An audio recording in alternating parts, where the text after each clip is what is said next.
Challenge दे रहा हूँ और पूरी कौम और पूरी दुनिया सुन ले, तुम्हारे में अगर जोर है कि अगर तुम लोगों ने सियासी तौर पर इमरान खान की अमानत मुझसे गिरवा ली या आपने इस हुकूमत को टबल करके दिखा दिया तो मैं सियासत छोड़ दूंगा। अब तकड़े हो जाओ। हमारे लोगों ने कुर्बानियां देके यहाँ तक पहुंचे हैं, टाइम टेस्टेड लोग हैं। ये न बिकने वाले हैं, न झुकने वाले हैं, न डरने वाले। चैलेंज है आपको, आपकी ताकत को चैलेंज है कि आप ये हुकूमत टबल करके दिखाओ, मैं सियासत छोड़ दूंगा।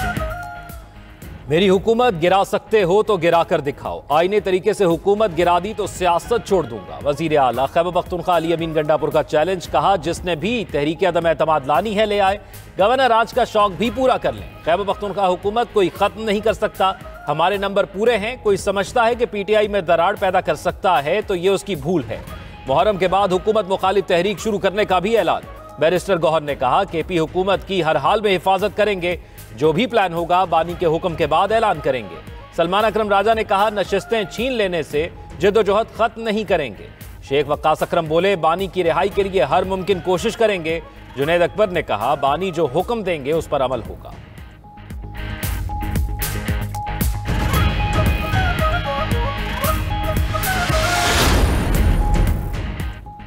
खैबर पख्तूनख्वा हुकूमत को विफाक से कोई खतरा नहीं, इन लोगों को अपने आप से खतरा है। मुशीर वजीर आजम राना सनाउल्लाह का अली अमीन गंडापुर के बयान पर रद्द अमल। कहा पीटीआई का अली अमीन गंडापुर को फारिग करने का इरादा है तो उनका फैसला होगा, अगर उनका खुद असम्बली तहलील करने का इरादा है तो कर सकते हैं।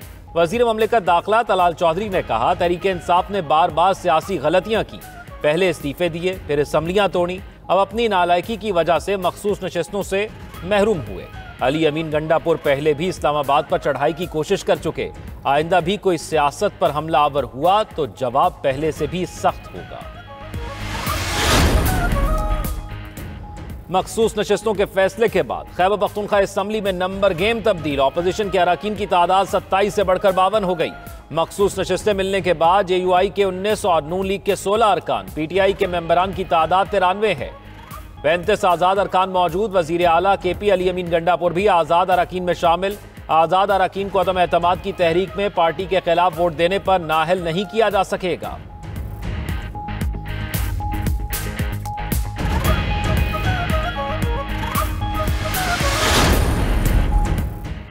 पीटीआई की पार्लिमानी पार्टी की बैठक, मखसूस नशिस्तों का फैसला मुस्तरद। बानी की रिहाई के लिए करारदाद मंजूर। पार्टी के अंदरूनी इख्तलाफात खुलकर सामने आ गए। रुकन कौमी असम्बली निसार जट की अली अमीन गंडापुर और दीगर क़यादत पर तनकीद।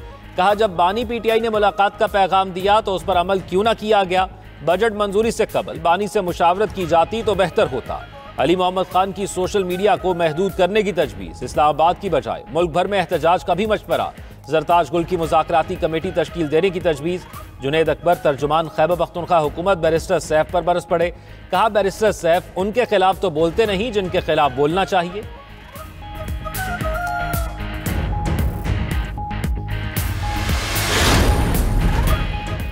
तहरीक इंसाफ मखसूस नशिस्तों से महरूम। 74 नशिस्तें दीगर जमातों को मिल गई। इलेक्शन कमीशन का सुप्रीम कोर्ट के 27 जून के फैसले पर अमल दरामद।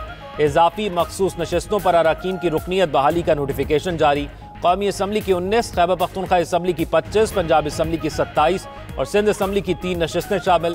कौमी असम्बली में नून लीग की 13, पीपल्स पार्टी 4 और जेयूआई के हिस्से में 2 नशिस्तें आईं। मजमूई तौर पर नून लीग को 43, पीपल्स पार्टी 14 और जेयूआई को 12 नशिस्तें मिल गई। आईपीपी, काफ लीग, एएनपी, एमक्यूएम और पीटीआईपी की एक नशिस्त बहाल। इलेक्शन कमीशन ने 24 और 29 जुलाई 2024 के नोटिफिकेशंस वापस ले लिए। सुप्रीम कोर्ट के आईनी बेंच ने 76 मखसूस नशिस्तें पीटीआई से लेकर दीगर 9 सियासी जमातों को देने का हुक्म दिया था।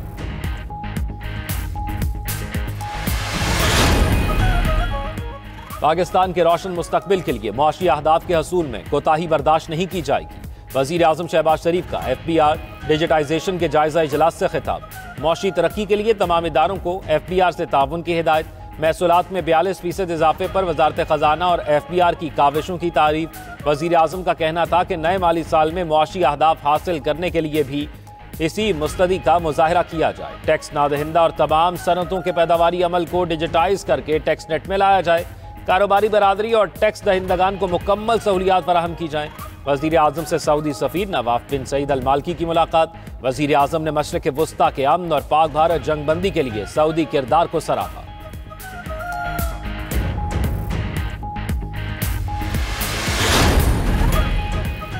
अमेरिका ने भारत पर पाकिस्तान के मुमकिना बड़े हमले से खबरदार किया। भारतीय वजीर खारजा का इंकशाफ। जयशंकर ने इंटरव्यू में कहा, अमेरिकी नायब सदर जेडी वेंस ने 9 मई की रात भारतीय वजीर आजम नरेंद्र मोदी को फोन किया। कहा, पाकिस्तान भारत पर बड़ा हमला कर सकता है।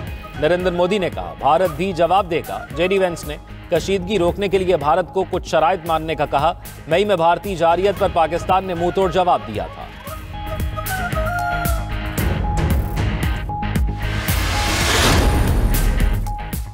पाकिस्तान की डिक्शनरी में सरेंडर करना शामिल नहीं। दहशतगर्दी के खात्मे के लिए भारत से मिलकर काम करने को तैयार हैं। बिलावल भुट्टो की भारतीय क़यादत को पानी और दहशतगर्दी पर मुज़ाकरात की दावत। कहा, आएं बात करें और मसला कश्मीर हल करें। भारत, पाक अफवाज और हमारी पुलिस से दहशतगर्दी के खिलाफ कार्रवाइयां सीखे। चेयरमैन पीपल्स पार्टी का दुनिया के लिए पाकिस्तान की दहशतगर्दी के खिलाफ जंग के उन्वान पर आलमी कॉन्फ्रेंस से खिताब। कहा, तालिबान हुकूमत की वादा खिलाफियां खित्ते में अदम इस्तेहकाम का बाइस बन रही हैं। अफगान अबूरी हुकूमत दोहा मुआहदे की पासदारी करे। आइंदा नस्लों के महफूज मुस्तकबिल के लिए दहशतगर्दी को शिकस्त देंगे।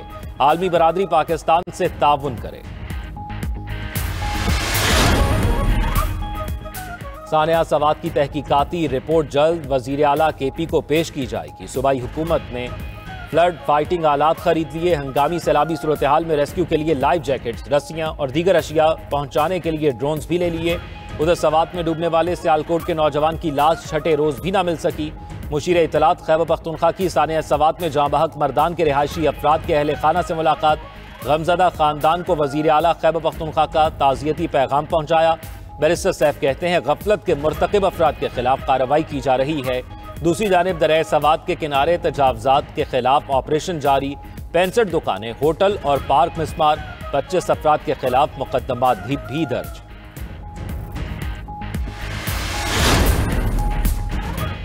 मौलाना फजल रहमान को सिक्योरिटी खदशात। सरबराह JUI की रिहाइश गाहों पर इजाफी सिक्योरिटी तैनात। वफाकी हुकूमत ने सिक्योरिटी खदशात पर एक प्लाटून फ्रंटियर कांस्टेबल की तैनाती का नोटिफिकेशन जारी किया था।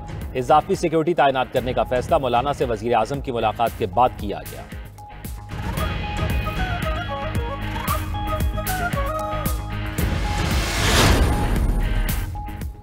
सरबरा पाक फजाइया चीफ मार्शल जहीर अहमद बाबर सिद्दू का अमेरिका का सरकारी दौरा। अमेरिका की अस्करी और सियासी क़यादत से मुलाकातें। एयर चीफ की पेंटागन में सेक्रेटरी एयरफोर्स अमेरिकी फजाइया के chief of staff general David W से मुलाकात।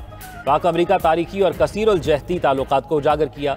सरबरा पाक फजाइया का कैपिटल हिल का भी दौरा। अमेरिकी कांग्रेस के अरकान से मुलाकातें। ISPR के मुताबिक मुलाकातों में दिफा और सिक्योरिटी के शोबों में दोनों फजाई अफवाज के दरमियान तरबियत और अस्करी ताउन के फरोग का आज़म।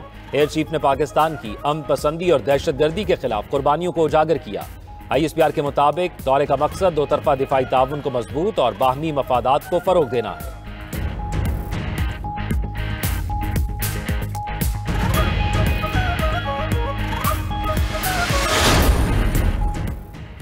गजा जंग में वक्फे की उम्मीद। इसराइल अमेरिका के दरमियान गजा में 60 रोजा जंगबंदी के लिए शराइत पर इत्तफाक। अमेरिकी सदर डोनाल्ड ट्रंप ने कहा, उनके नुमाइंदों ने गजा पर इसराइली हुक्काम के साथ तवील मुलाकात की। कतर और मिस्र जंगबंदी के लिए हतमी तजवीज़ पेश करेंगे। उम्मीद है मशरिक़ वस्ता की भलाई के लिए हमास डील को कबूल करेगी। अमेरिकी सदर डोनाल्ड ट्रंप की आइंदा हफ्ते इसराइली वज़ीर आज़म से मुलाकात भी शेड्यूल। दूसरी जानिब गजा में इसराइली जारियत जारी। ताज़ा हमलों में मजीद 43 फ़लस्तीनी शहीद। सिहोनी फौज ने 5 हफ्तों में 600 से ज़ायद इमदाद के मुंतजर अफराद शहीद कर दिए। अक्टूबर 2023 से शुहदा की मजमूई तादाद 56,647 हो गई।